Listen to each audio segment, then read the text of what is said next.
what looks like grass. It's also called a grass orchid. The Latin name, or the scientific name of it, is Dendrochilum Wenzelii.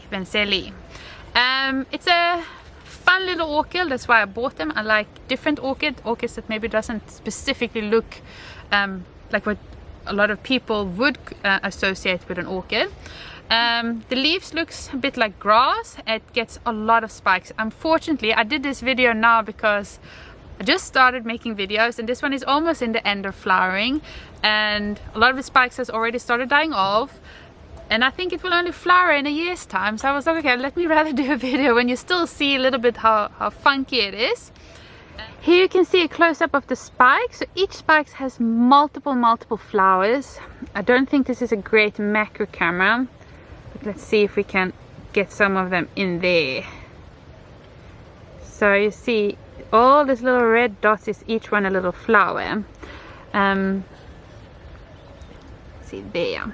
So it's grassy, you get lots of spikes, each spike with, I don't know, quick estimation, 30 flowers, which means when this one was flowering there was hundreds of tiny little flowers open at the same time.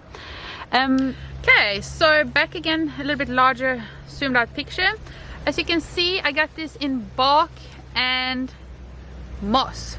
So this orchid likes to stay kind of moist. It wants water and moist, but it doesn't want soggy substrate, so it's important that it drains.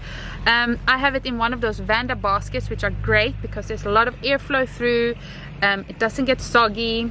There's a little bit of coconut husks around it, around here. I think when I'm repotting it, I'll probably just go with bark and moss to be able to keep the moisture in, but they don't like to be disturbed, the roots. I'm not going to do that very soon. Everything, in my opinion, growing outside still looks nice and fresh. They're also multiplying quickly, so after flowering they will start shooting a lot of new little leaves out.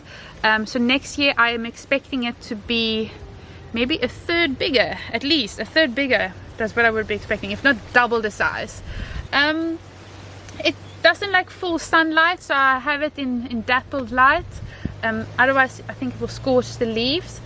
Dappled light, not specifically anything watering, except that I keep it now and then. I check that it's a little bit moist in there, and that's how it grows outside in my garden here in Mozambique. One important thing, which I think a lot of the orchids that I have chosen because of the temperature differences. So my temperature differences day and night are always between 9 to 15 degrees, if not more. And I think a lot of this orchid that are growing in my garden I specifically chose because they like those night and day temperatures. But they can also take hot, warm temperatures, because in the summer months here it gets very warm.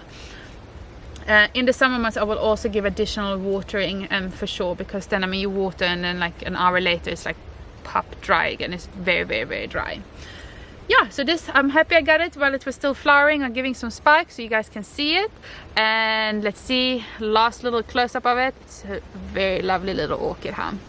That was Dendrochilum Wenzelii, and thank you for watching this video, and I hope you tune in on the next species that I'm talking about.